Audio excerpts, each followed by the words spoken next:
Welcome grade 12s to today fantastic accounting show. You're here with me, Megan, and my compadre Ashraf. He hasn't been here in such a long time, and it's the first time working with him. So he asked me, how is your accounting? And I kind of said to him, well, not so fantastic, but I'm sure being the fantastic teacher he is, because he's Mr. Accounting, he's going to teach me a thing or two, or you a thing or two. So how have you been?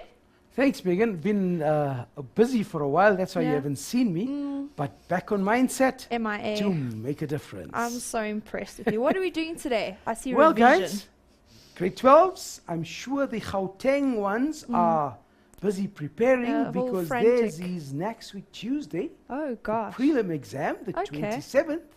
And I'm sure you guys are waiting for us to tell you how to go about preparing for that exam. That's right. So now, today's lesson, we're going to focus on the income statement with the adjustments. Now, you're going to see, we're going to take you through specific adjustments, and we want you to concentrate on what we are doing. Okay, well, let me just tell you where to find information that I'll be posting on behalf of my friend Ashraf. It's facebook.com/learnextra with an X. And as well, the notes that he and I are going to be going through right now is mindset.co.za/learnextra, or on Twitter, which is @learnextra. So let's get right into it. Thanks, Megan. Okay, guys, remember what we said. We're going to revise the income statement and the adjustments to the income statement. Now, I'm sure you've seen many a lesson on the income statement, but this one we're going to make special for you. Why? We're going to look at those adjustments that when you look at them and you say, aha, this one, panic mode. No, guys, no panic mode. Don't fear when Ashraf is near, because we're going to make sure that you understand these adjustments. Okay, so therefore, what are the key concepts? Now, generally, if you're looking at the income statement of a company, you would find that a company has 3 different sets of financial statements. What am I referring here to? If you look at it, the first set is the most comprehensive one, and it shows you all the items, all the incomes, all the expenditure. Now, this is the financial statement that will be used by management and other internal users. So therefore, our focus for grade 12 accounting will be on this income statement here. Now, remember that what does the income statement tell you? What is the purpose of drawing up an income statement? And it's also often referred to as the results of operations.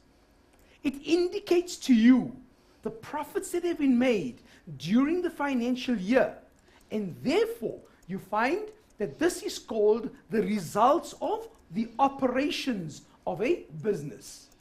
Right, now, if we look at the balance sheet, what does the balance sheet indicate to you? The balance sheet indicates the enterprise's financial position at the end of the financial year.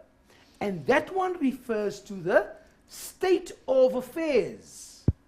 Now, obviously, you can see the difference. The income statement, results of operations, whereas your balance sheet talks about the state of affairs.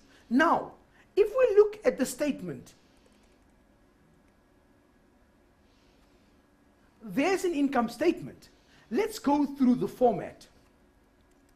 Now, Megan, I'm sure you said you did accounting in grade 10. Woo, long time ago. Yes, and guys, the first thing that you do is when you're working with your income statement, once you've indicated your sales figure, this one here, immediately you find that you go and subtract debtors' allowances. Now, grade 12s and all accounting boffins out there, nobody in any question paper is going to tell you this. So it's something that you do almost automatic. Take your debtors' allowances and subtract it from your sales. Obviously, if there are any further adjustments, you will adjust accordingly and make the necessary adjustments. But be wary of debtors' allowances. It's the first thing that you will subtract from your sales figure. Moving on with the format, obviously, your sales less your cost of sales. As you can see here, we use the block method when we are working in accounting. There's no more the two-column method. So Megan's two-column is outdated, guys. Yeah. We are into the real thing. Now The we're ahead of time. Exactly. Now we're into the one column, the block method. And you would find that your answer books are actually built or designed in such a way that we have the one column method. Okay. Now, sales less cost of sales will give me my gross profit. I add my other operating income. Be careful. Be careful. It says here, excluding the interest. Interest would not form part of your other incomes. Your other incomes would be rent income, commission income, etc., fee income. Why not interest income? Because interest income has a specific place where at the bottom of my income statement, here goes, you can see that is where interest income would feature. Got that? Right, good. Moving on, under my operating expenses, here again, you find that we are excluding the interest expense. Reason? Because your interest expense is not an operating activity. Your interest expense is a financing activity, and as a result of that, does not feature under operating expenses. Got that, guys? I hope that is clear to you. Notice that your interest expense has a specific place, and that's at the bottom of your income statement. Now, this is the format of your income statement. And obviously, you then have your taxation and your net profit. So, once you have familiarized yourself with the income statement in terms of the format, let's now look at specific adjustments. Megan, I'm sure you've heard of, or you've seen matriculants or other accounting students. The moment you mention adjustments, they go into panic mode. Yeah, you should actually see them before exams. They're all Exactly. sitting there cramming this Yes, information okay. in. But you're not going to be doing that. You're going to be A for away as far as your adjustments are concerned. Prepared. Now, what are we given here? Let's look at the given information. An employee, A. Ashi, who had been employed on the 1st of February 2012, was omitted from the salaries journal for February. The details of his salary were as follows. Now, obviously, you can see that one of your employees has not been included in error, whatever the reason may be, and therefore, you now need to adjust. At this point here, I want you to remember what I always tell you. R, T, F, Q. And Megan is looking at me like, What? what is that?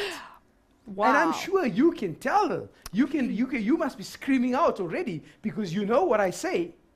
Whenever you start your accounting paper, you ensure that you write this on your paper. And that means read the full question. Okay? We're not going to go into an expletive on the F. We'll leave it as a full question. Yeah. Okay. Right, now guys, assuming that the employee had only worked for half the month, be careful of that, because that would indicate that that employee does not receive the full salary. But this one here has been employed on the 1st of February, so it's the entire month. Okay, now, what are we going to do here? Remember that the entire salary is an amount of 10,500. Got that? So immediately I know I'm going to debit my bank account. Let's just redo that. Before we come to that entry, let's look at the double entry in terms of the salary first. Right. Gross salary was 10,500. So debit your salaries. Your expense account, let's debit it. Debit to salaries. Why are we debiting salaries? Because salaries is an expense. What do expenses do? Expenses decrease your owner's equity. Therefore, debit salaries with the full amount of 10,500. Right, second part of the entry. What do I now credit? I got to credit all my liabilities. And what are my liabilities? Who do I owe this money to? I owe this money to my creditors for salaries. All right, now,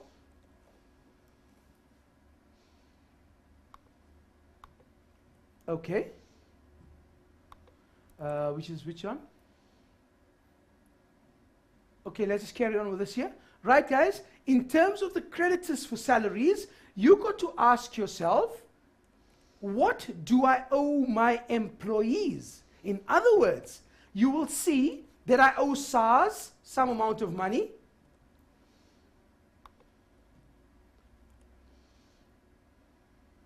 Okay, so let's just do this here. That will be perfect. We do have something there. Perfect. There goes. So, I'm debiting my salaries with the full amount, which was 10,500. Okay, and I'm crediting my liabilities with 10,500. Now, although I've combined my liabilities into one amount here, the 10,500, you can see that my liabilities are what? One, I owe SARS 1,890. I owe my pension fund 840, and I owe my UIF 160 Rand. Got that? Okay, so immediately your double entry is debit salaries with 10,500. So this means that when you are working in your income statement, immediately you're going to say salaries under your operating expenses, open your bracket, put in the original amount of the salaries, whatever the amount is, let's say 100,000, that's given to me in my trial balance, plus the 10,500. So what have I done? I've increased my salaries because that was the total amount of my salaries. Okay, now let's just go back and look at something else here. We are told that we also contribute. Now my contributions is a perk. It's an extra to my employees. In other words, I have also contributed 420 plus 80, if we add those two figures together, will give me an amount of 500 Rand. What is the 500 Rand? The 500 Rand would be part of my contributions on behalf of my employees. Another expense to us. Now be careful. Watch what the question says. The question will direct you. If it tells you that the contributions form part of salaries, therefore you will now debit salaries with a further 500 Rand and credit your liabilities once again with the 500. In other words, if I ask you a very basic and a simple question, what was my total expense in respect of salaries for this particular employee? What would you say? Definitely it would be the 10,500, which was your gross salary, as you can see it there, plus the 500 Rand as part of our contributions. In other words, note that in my salaries, it's not only the 10,500, but I need to add a further 500 Rand, which is my contributions, and therefore my final figure would be the 100,000, which was appearing in my trial balance, plus the gross salary of 10,500, plus my contributions of 500 to give me a figure of 100,000 plus 11,000 will give me 111,000 as my final figure. For what? For my expense, namely salaries. So that, grade 12s, is the way you deal with an adjustment regarding salaries. Make sure you know how to handle this in the exams. Megan, all Break yours. time? Okay, perfect. Thank you, Ashraf. Well, we'll be right back after this fantastic ad break, grade 12s.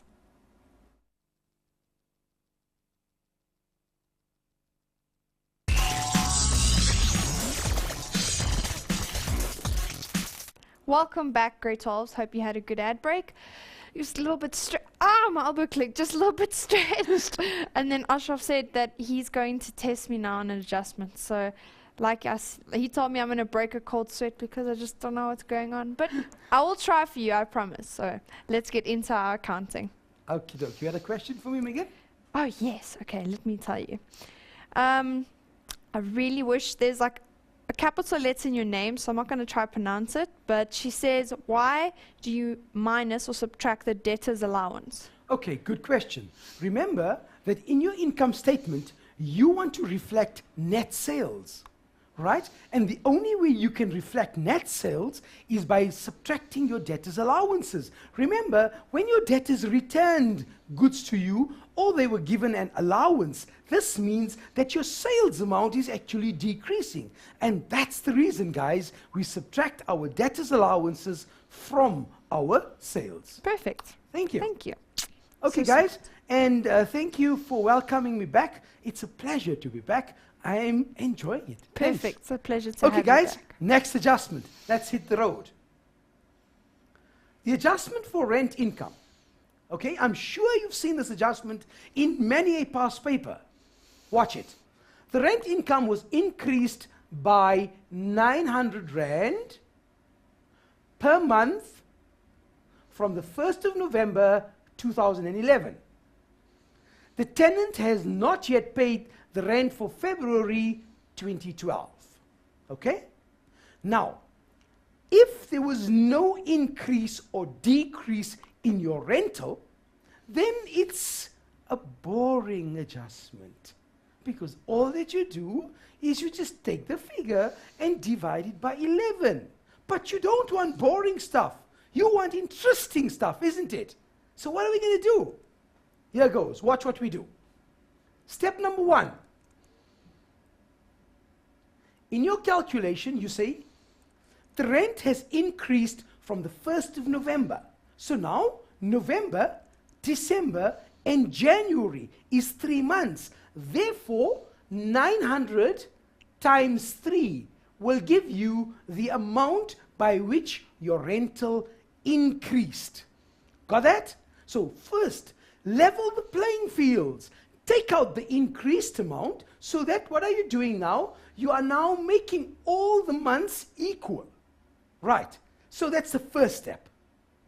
Number 2, take the given figure of 200,700 Rand and take away the increased amount. Subtract it. There it is. Okay? And once you've done that, you are now left with 198,000. And the 198,000 grade 12s is now representative of 11 months. Remember, why can I now divide by 11? Because what I've done is I've taken out the increase, made them all equal, and now by them being equal, I can now divide by 11 to get the original amount prior to the increase. Voila, 18,000 Rand. And now, we say, fine, there's 1 month of rental outstanding. Now, the rental that is outstanding, obviously, is the rental with the increase. Therefore, 18,000 plus the 900 will give me my rental income figure of 18,900. Got it? Sure? You understand it? Let me recap. 1, remove the increase. And how did we calculate the increase? We calculated the increase by taking the amount of the increase, which was 900, for when? For 3 months. Why 3 months? The rental increased in November, so it's November, December, January. Okay, and That will then give me the 2,700. Now take out the 2,700 out of your rent income. Why is that? To level the playing fields, to make all the months equal. Done that? Giving me a figure of 18,000. I can now divide by 11 because that's the number of months of rental that I have received. Okay, coming to the income statement. What will I now do in my income statement? This is what I'll do. Take my original figure from my trial balance, which was 200,700 Rand. What's my double entry? Have you identified your two accounts involved in this adjustment? The two accounts involved are accrued income and rent income. Accrued income, why accrued? The rent is due to us, we must still receive it. And the income account is my rent income. So in terms of my double entry, if I look at the quick T account, just to explain this to you very carefully. So, what are we saying? We are saying that I'm going to debit my accrued income with an amount of 18,900. Watch my rent income account. My rent income account has on the credit side an amount of 200,700, right? And now I'm crediting my rent income with an amount of 18,900. Now, if that is on the credit side, in accounting, we all know this. What is it? What is it that we know? That when you make an entry on the same side, you are adding, you are increasing that amount. Okay, therefore, notice the 200,000 plus the 200,700 plus the 18,900 will now give me my final rent income figure as it appears in my income statement of 219,600. Megan, in terms of the mark allocation, and this is where I want to stress, guys, what you've seen me doing here in terms of the T accounts is purely optional. Optional, guys. You do it, great. If you don't do it, no problem. No fuss. No marks. No marks. However, this figures that are appearing in brackets, it is critical that you show your calculations in the exams. We want you to pass. We want you to get an A in accounting. And that is why we are saying, watch the mark allocation. 1, okay, just for stating an amount that was given to you already. Adjustment may carry 1, 2, 3 marks. Ish. And, yes, ish. Ish. Ish. Famous South African word, eh? Perfect for Ish. this. And watch this one here. You get here a method mark. Let's assume, worst case scenario, you get this wrong. You will still get 1, 2 out of a possible 5 marks. So what are we saying? Show your calculations. I'm begging. I can even go on my knees. If you want me to. Pleading. Pleading. Please make sure that you show all calculations in brackets. Got it, guys? Got it. Megan? Yeah.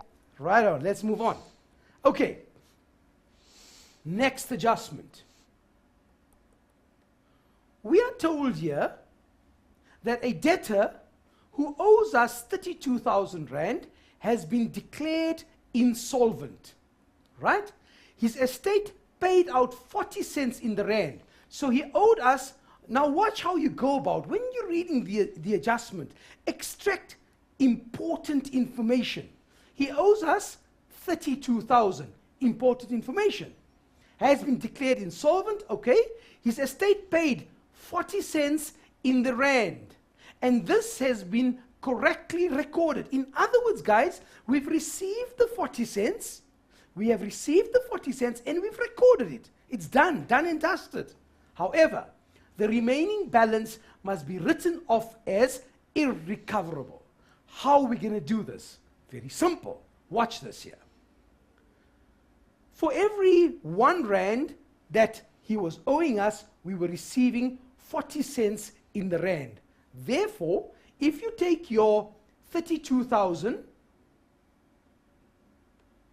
right, multiply this by 4.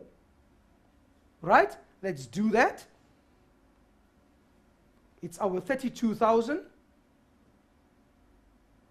times, 4 is equal to 12,800. That means we have received an amount of 12,800. That's the money that we have received already. What amount are we not going to receive? What was the debtor owe us? He owes us 32,000. Okay? So therefore, we go back to our calculator and we say 32,000 minus the 12,800 which we are receiving, and that will give me a figure of 19,200. What is the 19,200? The 19,200 is the amount of the debt that will be irrecoverable. It's the amount of the debt that we have to write off as a bad debt, and therefore my double entry will be a debit to bad debts. Why am I debiting my bad debts? Because my bad debts is an expense.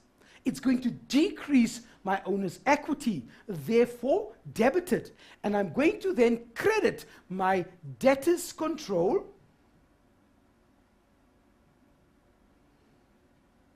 with 19,200. Now remember this. You will notice that in some instances, you find me abbreviating. You are not allowed to abbreviate in the exams.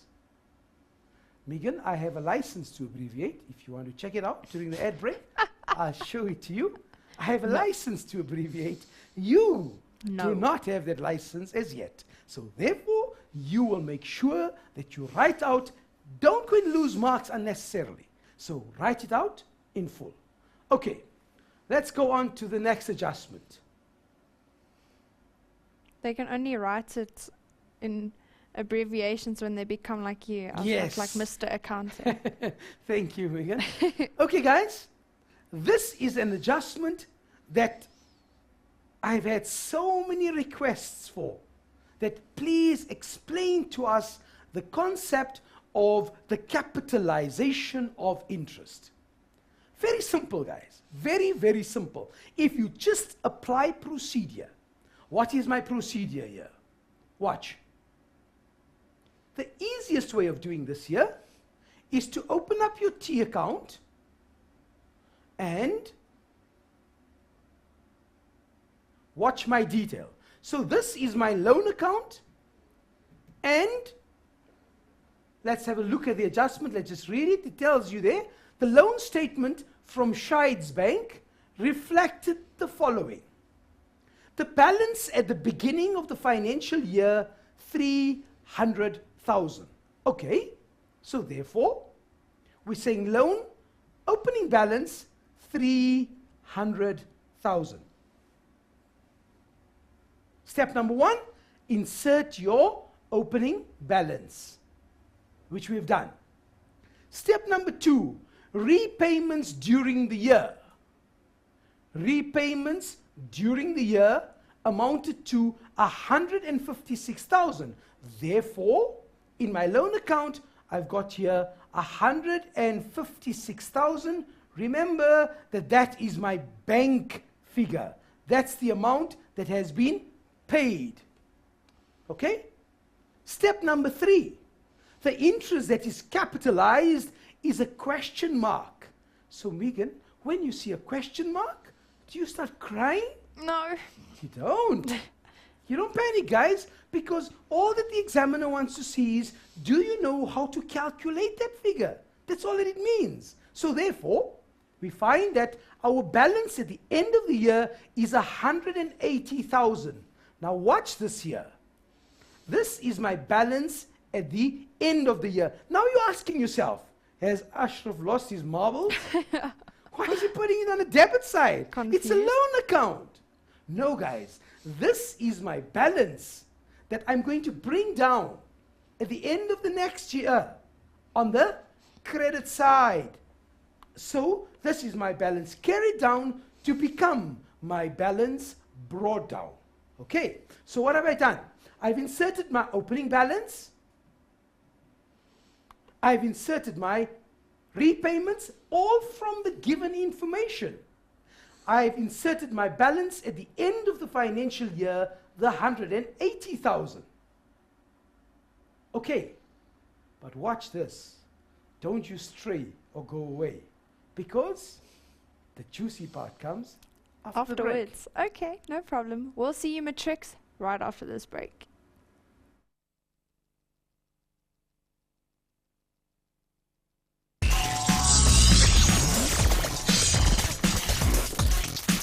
Welcome back, grade 12s. I hope you had a good ad break. Like I said, accounting is a very, very, how can I put it, strenuous, thinking, logic subject, and sometimes we do need to take a break. What do you think, Ashraf? Absolutely, for sure. Just think about it carefully, and now we're ready to get right back into the game with Ashraf and myself in this fantastic accounting lesson. Well, guys, back to the accounting. Okay. Back to the loan. Remember we said the juicy part is to follow? You are looking for the interest that needs to be capitalized. And very simple. Just a quick recap. You've got the opening balance. You've got the closing balance. You've got the amount that you've repaid for the year. And all that you now do is the following. Watch what we do here. We take the 156,000 plus the 180,000, okay, which is equal to that, minus from it the opening balance, which was 300,000 and 36,000. Voila, that's your missing figure, 36,000. What is the 36,000? That, grade 12s, is your interest on your loan. That's it. So remember now that whenever you are faced with an adjustment of this nature, follow procedure. And what is the procedure? Slot in your opening balance, slot in your opening balance, slot in your closing balance, slot in your repayments for the year, and that would then give you your missing figure. In this case here, the amount was 36,000 rand. There goes. Now, just on this one here, if we just have to take it a little bit further, remember that this closing balance here of 180,000, when you're reporting in your balance sheet, okay, now watch, I'm moving away from the income statement for just a jiffy to explain a very important concept. And this is the explanation in terms of the placement in your balance sheet. Remember, when you're placing this amount in your balance sheet, you're going to have to place it in two separate places. Your loan is separated into the two legs of the loan. What are the two legs of the loan? The greater than 12 and the less than 12. Megan, what do we mean by that? Please tell me. Sure. By that we mean that this loan of 180,000, you want to know, within 12 months, how much of it will you have to repay? Yeah. So that becomes your current liability. And the portion that is paid over a period greater than 12 months, that becomes your non-current. Wow, I'm just keeping low here. I'm telling you, brilliant, man. I'm sure you can take over. No, I would no. Okay, guys, so separate this loan into the two components. And what are my two components? The two components are the greater than 12, which is your non-current liability, and the less than 12, which is your current liability. And that one, again, remember, appears on the face of my balance sheet under my item current liabilities. One of the items will be my short-term loan. I'm sure you clearly would be able to do something like this if it appears in the exams. So make sure you can concentrate and be able to split the loan into the two components, right? Remembering once again, greater than 12 is your non-current liability, and less than 12 is your current liability. Okie dokie, let's go on to the next adjustment. What are we told here? Yes, and this one here, we had a special request for it. Yes. Right? I think one of our viewers specifically requested, and it so happens that we have something like this for you. Exactly like this. Exactly what you wanted. Right. Watch this one carefully. The rent income amounts to 74,000 rand. Okay, that's a given. The tenant pays his monthly rent in arrears. What does it mean, guys? It means that at the end of December, the tenant will pay for the previous month. So he's always paying 1 month in arrears. That's what we mean. And when we say pays in advance, it means they pay in December for January. Keep that in mind. The rent was increased. Aha. By what? By 20%. With effect from the 1st of January 2013. Right? And you are told that the rent for June 2013 has not yet been received, obviously, because the tenant is paying in arrears. So your financial year started in July 2012 and ends on the 30th of June 2013. Now, once again, if there was no adjustment in respect of the increase or a decrease in the rental, then simple. All that you do is you take the 74,000 and divide it by 11 months. But unfortunately, we cannot do that. So what do we do? Watch this closely.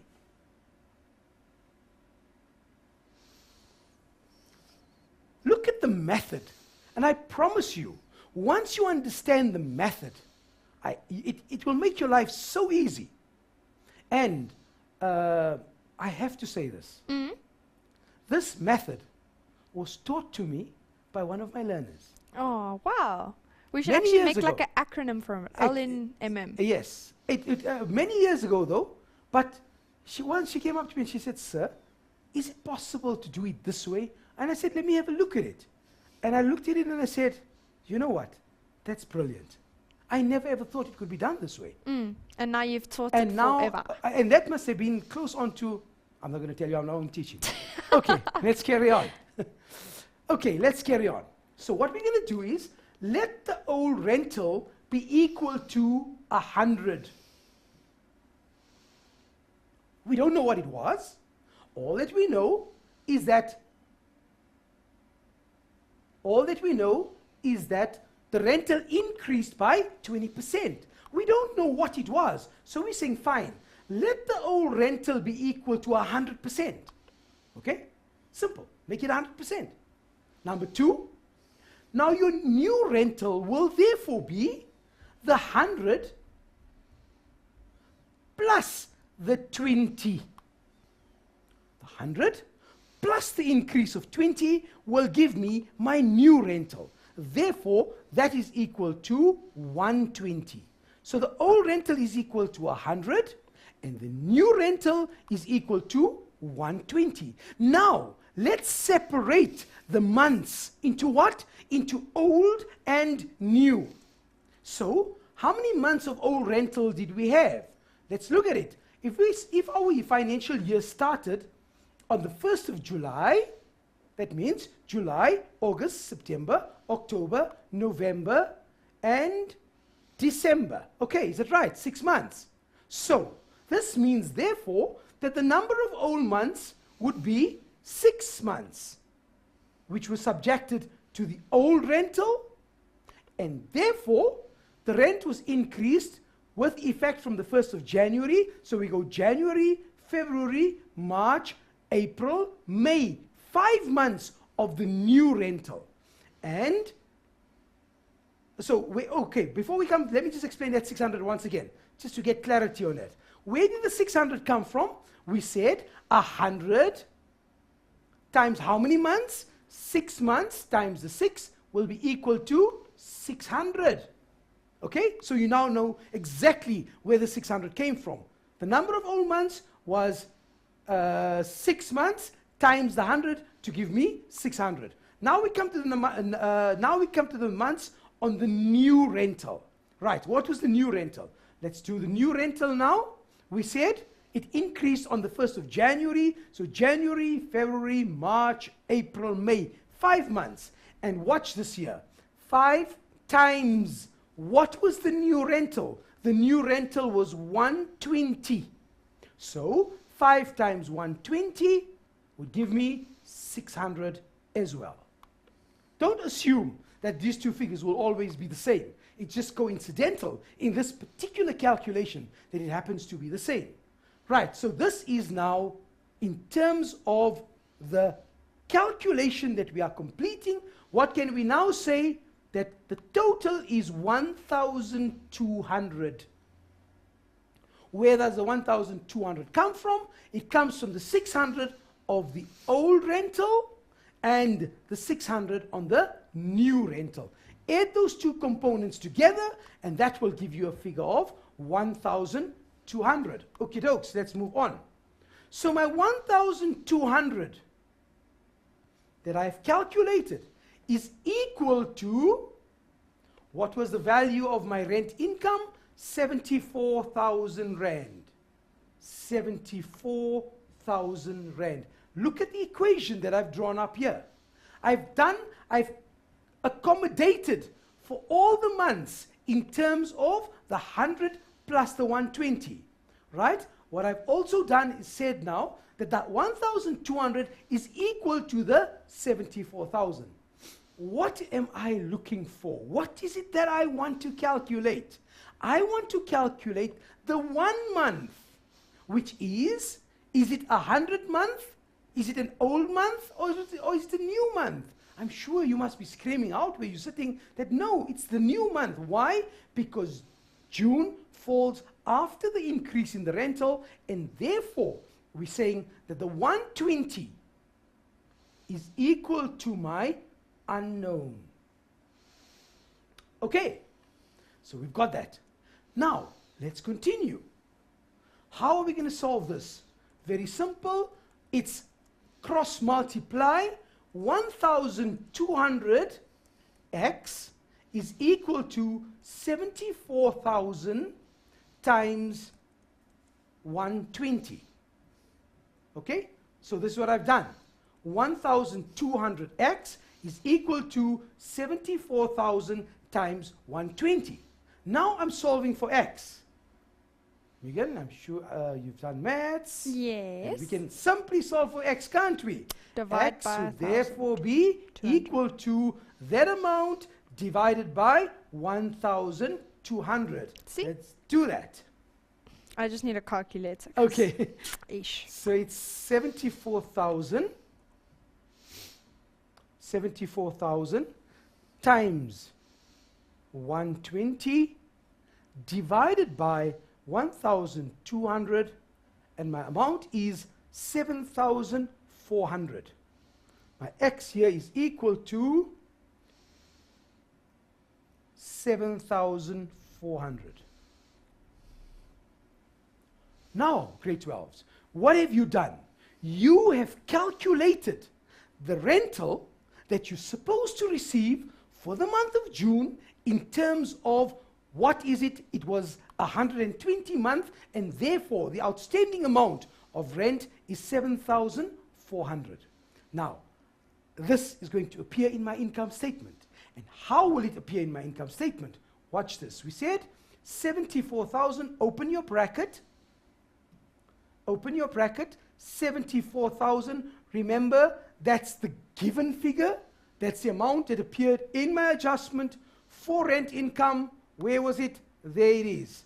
That's your 74,000 that was given to you. Okay, what do we do with it?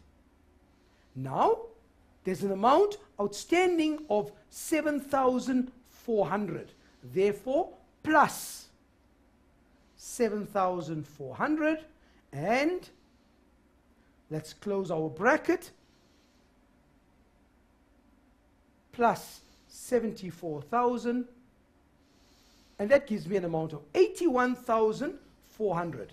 This year, your 81,400, let's put it here, 81,400 is the final figure that's going to appear in your income statement. So, thank you for asking the question, because you find that this type of an adjustment requires a little bit of understanding, and also just put your mind to it. Follow the steps, and I'm sure you'll ace it in the accounting exam. Remember what else? It's also important that look at the question and see what is required of you. In this case here, your double entry, once again, a debit to accrued income, a credit to my rent income, and therefore, by crediting rent income, what are we doing? We are increasing it. Therefore, the 81,400 is my final figure. Wow. Are you finished already? Not yet. Okay. Let's move on.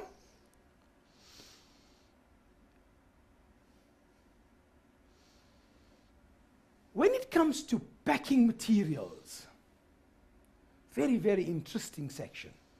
Why do I say that?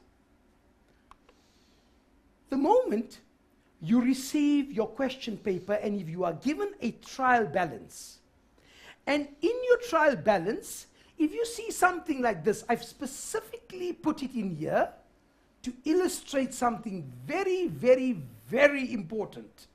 I cannot overemphasize the importance of this particular item here. Why? It will lead us on to other items as well. Now, if you're receiving your balance sheet, your trial balance at the end of the year in your question, and under the balance sheet account section, this one, you find an item that says consumable stores on hand. This means, grade 12s, that the reversal has not been done. And therefore, before you continue, you have to make a reversal. So what is it that you look out for? Under your balance sheet account section of your trial balance, if you find any of the big five, begin, big five? What is he talking about? Wildlife? No. Accrued income. Income received in advance. Aka, deferred income, also known as deferred income. Accrued expenses, prepaid expenses, and consumable stores on hand. If any of those five items, grade 12 boffins out there, if any of these five items that I've mentioned appear under my balance sheet account section, at the end of the year, it means that the reversal has not been done. And therefore, you must look for these items. If they do not feature, no problem, hunky-dory, you carry on and do your adjustment. But if they are featuring, then you have to now do the reversal. And what is a reversal? A reversal is simply the opposite of your adjustment. The adjustment that you put through at the end of last year, on the first day of the new financial year, you are supposed to do a reversal. Now, sometimes the reversal may inadvertently not be done. So therefore, the examiner wants to see whether you can do that adjustment in terms of the reversal first. Okay, coming to the adjustment now. In terms of the adjustment, you are told that at the end of the financial year, there was packing materials. Now be careful again. Once again, I'm drawing your attention to different terminology used by examiners. In this particular one, you are told packing materials used during the year. What are they telling you? They are telling you that that is your profit and loss amount. You have to determine what was the adjustment in terms of consumable stores on hand. So please, guys, once again, I'm appealing to you. I'm begging. Make sure that you know what information are they providing. Had they told me that was the consumable stores on hand left over at the end of the year, then that becomes your adjustment figure. But in this particular case, you are told that packing materials used amounted to 15,000. So that becomes your profit and loss figure. And therefore, it is important when you are doing your layouts to show what amount will go to my income statement and what amount will go to my balance sheet. I wish I had another hour. Oh, But would you really want another unfortunately, hour? Oh. It's time for us to say thank you for being with Mindset Learn, the program that's definitely going to make a difference to that accounting result. And like Ashraf always says, guys, aim for the moon. Because if you don't get there, definitely you're a shining star. Aw. An accounting star. And when Ashraf is here, Don't fear. when Yeah. Ashraf is here. thank you, Matrix. Thank you, accounting students. We'll definitely see you same time, same place next week. Cheers from us.